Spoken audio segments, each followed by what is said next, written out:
Welcome to Hard Talk. I'm Stephen Sackur. They say a chain is only as strong as its weakest link. In that context, there are growing concerns in both the European Union and NATO that one member state, Hungary, is undermining their collective cohesion. Hungary is a consistent outlier on many issues, from supporting Ukraine with weapons and sanctions to welcoming Sweden into NATO. Well, my guest is Hungary's Foreign Minister, Péter Szijjártó. Will Hungary pay a price for its defiance?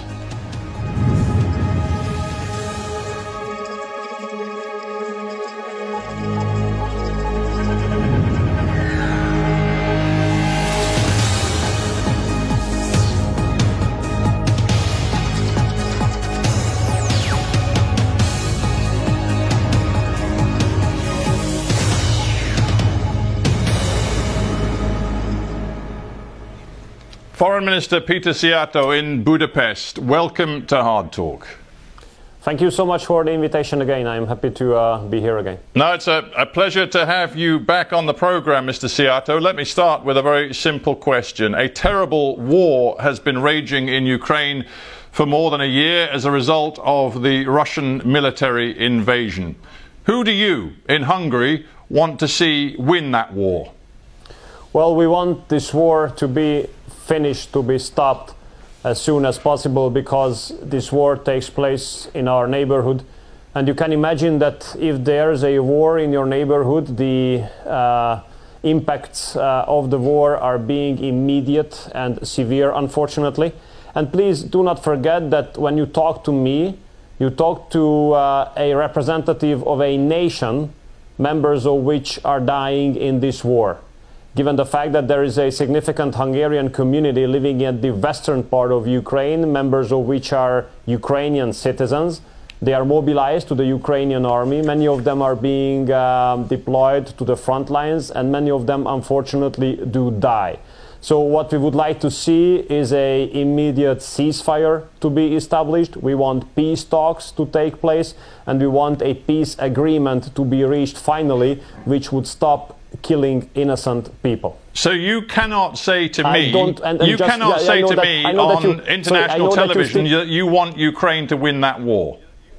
I don't think that this war would have winners. This war only does have losers, because people are dying in this war. So speaking about a winner in this context, I'm afraid, does not make sense. See, your Prime Minister, Viktor Orbán, said last year, he said we shouldn't be on Russia's side or on Ukraine's side, we should be between the two.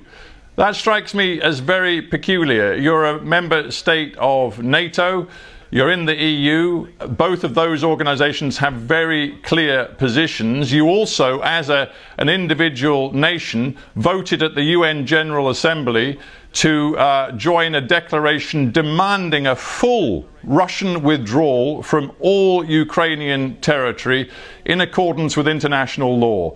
Why is it so difficult for you to say that you want Ukraine to push Russian forces out of their country?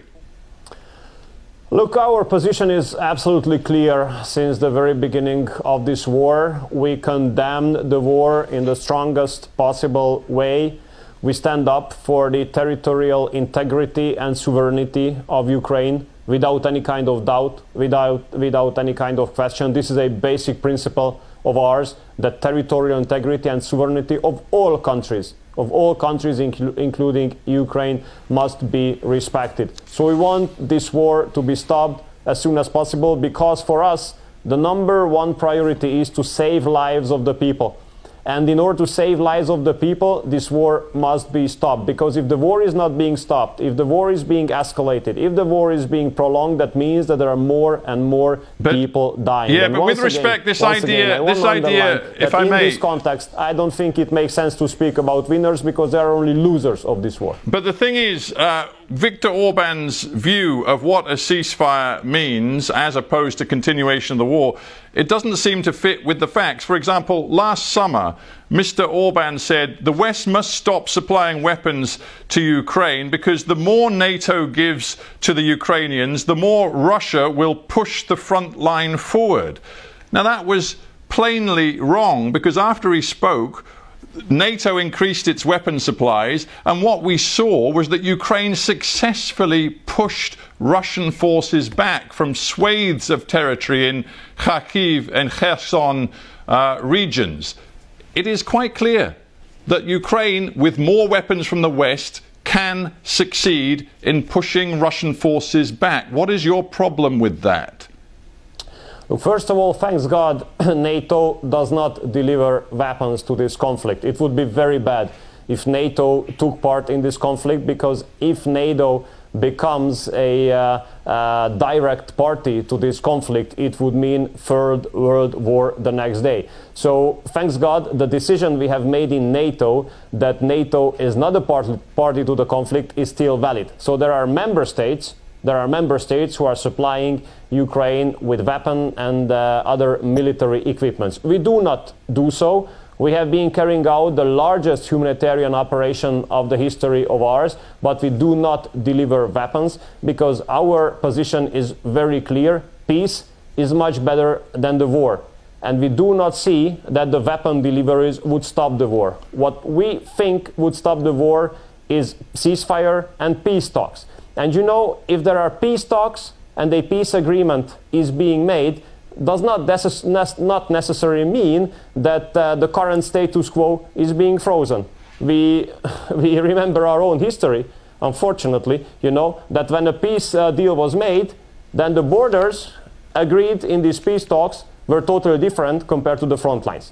So that's why we urge for peace talks to take place with all relevant parties at the table, and a peace agreement to be made finally in order to close this conflict, because we are suffering too much. Ukrainian people are suffering too much as well. Yeah, you know that President Zelensky and Ukrainians watching this interview will be disgusted by what you say. They will see it simply as you acting as an apologist for the Kremlin. You want a ceasefire which leaves Russian forces in control of at least, what, 20% of Ukrainian territory. But why do you say that? Why do you say that? I said exactly that if there are peace talks, it means that the current front lines do not equal the agreement. You may know a different Vladimir Putin from the one that I have seen operating in recent years. You seriously believe, do you, that Vladimir Putin is going to see Ukraine halt its military operations and then voluntarily give up land which he has already annexed to the Russian Federation? You're living in fantasy land, Mr. Szijjártó. Well, I understand that we are in a disagreement there. But still, I do believe that there is no military solution to this conflict. We do not think that there would be any military solution to this conflict. We have to save lives, and we have to make sure that the principle of respect to territorial integrity and sovereignty is being respected. Let's talk about a different aspect of the Ukraine-Russia war, that is sanctions, economic strategy, and you in Hungary and your determination to deepen your economic relationship based on energy with Russia at a time when everybody else in Europe is determined to wean themselves off reliance on Russian energy. Why are you doing that?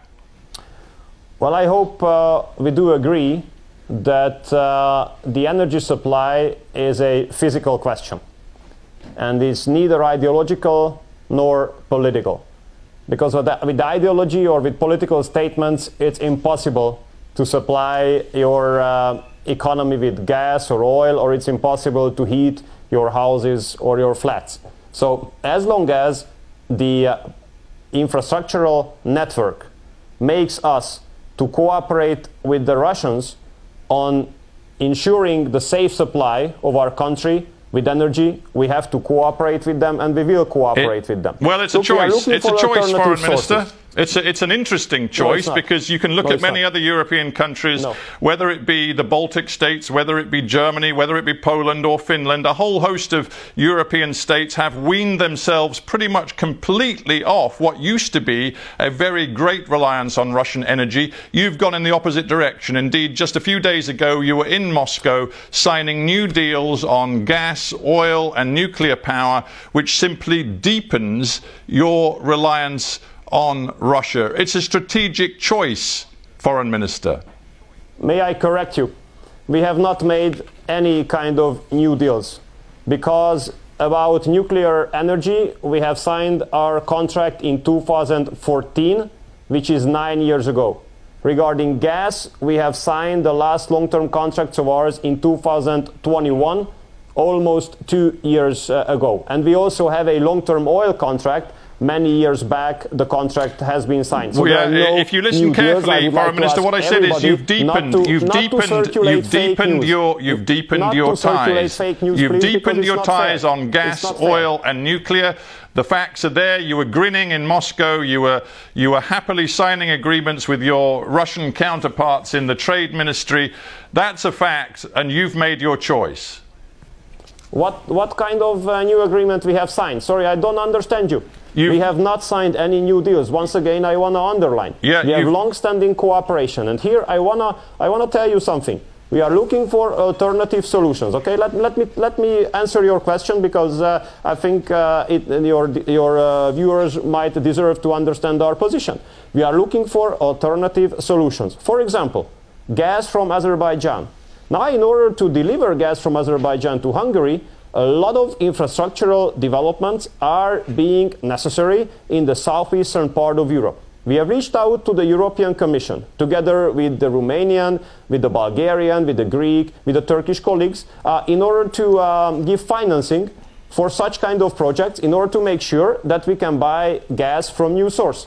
No real commitment has been made yet from the side of the European Commission. We have reached out to the Polish as well, since they are expanding their capacities regarding the LNG. So if there's more LNG coming into Poland, we will be able to buy from there as well, which is going to be another source. So we know how it will happen in 3-4 years, but the question is how we ensure the safe energy supply for the country now, today and tomorrow. You're 80%, you're still 80% reliant on Russian gas, when other European countries have cut their 80% figure down to 30%, in some cases 0%. It's a choice you've made. It doesn't really matter what I think of it. It's interesting what the Ukrainians think of it. Let me just quote to you the words of the economic advisor to President Zelensky, Oleg Ustenko, who says this of you being in Moscow last week doing your energy deals. He says, you have to be completely blind not to see what kinds of crimes you in Hungary are sponsoring. Buying more gas from the Russians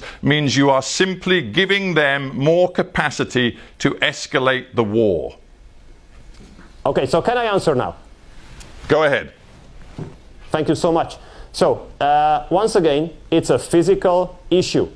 And as long as there is no physical chance for us to replace those delivery routes through which we are delivering energy sources to the country, we cannot give up this cooperation with ours. As long as no one can give me the answer what other routes and what other sources will serve for the security of the energy supply of ours, we cannot move away from these agreements. I continue to tell you that I continue my discussions in order to ensure alternative ways and means of supplying the country when it comes to oil or gas or any other energy sources. But as long as there's no physical chance, because we are a landlocked country, we cannot build an LNG port. We have interconnected ourselves with 6 of the 7 neighbors of ours. But if our neighbors are not doing their homework, if through our neighbors we cannot have an access to additional sources, then what could I do? Tell me, what could I do? Maybe you could look at what some of your neighbouring states are doing, also landlocked, but much less reliant on Russian energy than you are. But let's move on. Let's talk about Ukraine's dire economic situation. Once again, so please do not compare us with other countries, because they are having different infrastructural Mr. Szijjártó, systems. we need to move on. We need to move on. We need to move on to Ukraine's dire economic situation. They're very reliant on agriculture for their economy. You in Hungary have just declared you are going to block all food imports from Ukraine, and as I understand it, till June the 30th. What impact do you think that will have on Ukraine's very weak economy? So first of all, I'm pretty sure that you are aware that we are not the only and not the first one who have made such a decision. We have agreed with the goal that Ukraine should be supported when it comes to exporting grain and other foodstuff from Ukraine to parts of the world where lack of export from Ukraine can cause shortage of food, right? That was the original target. We have even donated more than $3 million for this goal when the president of Ukraine has asked for this. We have even donated $3 million. We have opened the transit routes through Hungary. But what happened was not that the regions in the world which have imported foodstuff from Ukraine so far could have received the grain and foodstuff through Hungary and through other countries. But this grain and other foodstuff they exported, they simply stopped and got stuck in Central Europe, which was not the agreement, which was not the goal, which was not we agreed upon. And the grain and other foodstuff, you know, spreading all around Central Europe, especially in Hungary, has caused tremendous difficulties for the Hungarian agriculture, for the Hungarian farmers. I understand that, Mr. Szijjártó. I understand that, but do you understand? That import is not allowed anymore. I understand the point you are making. It's difficult for Hungarian farmers. I get it. But the point is, Ukraine is suffering. Ukraine is fighting a war against the Russian invaders. Ukrainian farmers, the linchpin of the Ukrainian economy, are in dire straits. 6% of all Ukrainian food exports go through Hungary. If you block them all, to quote the Ukrainian agricultural minister, it will be a disaster. He says, we ask our neighbours, we plead with them to take this into account. Are you prepared to or not? We are absolutely taking this into account. That's why we have opened all our transit routes for Ukraine to export foodstuff and grain from Ukraine to third countries where this export should be targeted. But this is not what's happening. This is not what's happening. The Ukrainian grain and foodstuff is being stuck here in Central Europe. You know, the agreement was that we allow the transit to third countries, and we are ready to continue to do so. But ruining our agriculture, ruining our agricultural sector is not something that anybody would want us to accept. We've talked a lot in this interview about the fallout from the Russian invasion of Ukraine, economic, military, diplomatic. One of the fallouts for you right now is an increasingly toxic relationship with the United States. The US latest sanctions package aimed at Putin actually ended up also sanctioning a bank based in Budapest, which is minority owned by Hungarian shareholders and run by Hungarians, including one individual, Imre Lajloczky, who has been now sanctioned by the United States. And the US ambassador in your country said, quote, we have deep concerns about the continued eagerness of Hungarian leaders to expand and deepen ties with the Russian Federation. Are you going to listen to the United States and cut those ties with Russia? Look, first of all, we do consider the United States a friend and an ally. We are members in the same defense alliance. We have a very long-lasting cooperation with the Americans. American companies form one of the largest group of investors here in Hungary, employing around 100,000 people. So we do consider the relationship to the United States as extremely important. We respect that in many questions the approach of ours is different than their approach. We respect it. What we do not respect is that a pressure is being put on us on many issues.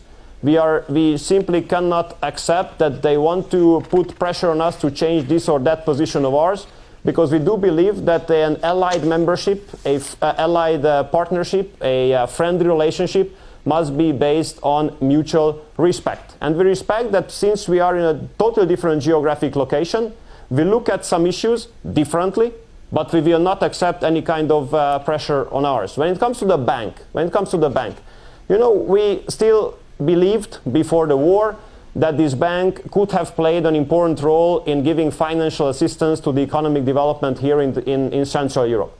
Now, since the war has broken out, it became very obvious that the bank cannot fulfill this goal.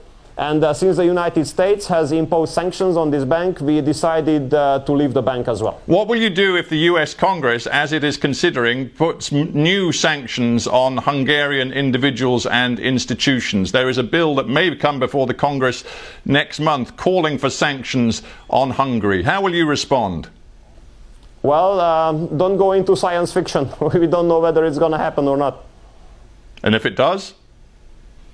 Well, then we will address the issue, definitely. Yeah, you must be aware of not just the toxic relationship with the US right now, but many member states of NATO and the EU are very fed up with Hungary. One issue right now is Sweden. You are one of only 2 countries in NATO blocking the success of Sweden's membership application to NATO. You finally let Finland through with a green light. Why are you still blocking Sweden? Look, first of all, the government's position is clear, because I was the one to submit the draft piece of legislation to the agenda of the parliament. And there the draft says that the parliament should agree with the ratification. So the government agrees with the enlargement of NATO, both in the cases of Finland and Sweden. So when the decision is going to take place depends on the parliamentary group of ours, a lot of members of which do feel really offended by many criticism and comments made by Swedish government officials against Hungary, which we do consider also unfair, I mean those criticism.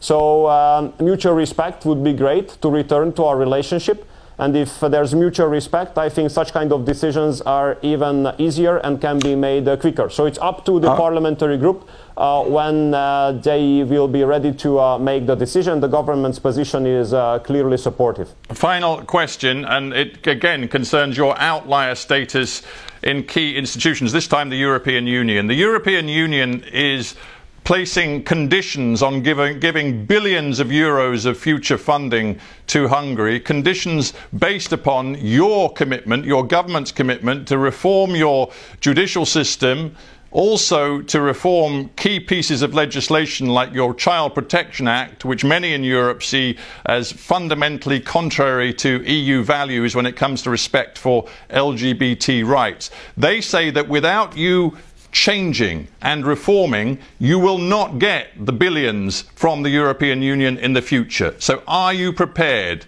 to make these changes? But first of all, we have to make clear that this European money or the European funds are not matters of generosity or goodwill or nice gesture by the European Union. The European funds are not falling from sky, they are not coming out of scratch. European funds are being created by the common performance, by the common achievement, by the common work of the European people, including the Hungarians. So this money must be paid to Hungary. On the other hand, we have agreed last year with the European Commission on 17 items, 17 laws which we had to pass in Hungarian Parliament, which we did. Regardless of this fact, they are not sending the money to us. There is an area where there will be no compromise, I have to tell you very honestly, which is the issue of the protection of our children. We will not make any kind of compromise about the protection of our children. You can take it for granted. All right. Well, Péter Szijjártó, I wish we had more time, but we've run out of time. I thank you very much for joining me on Hard Talk. Thank you. Thank you so much.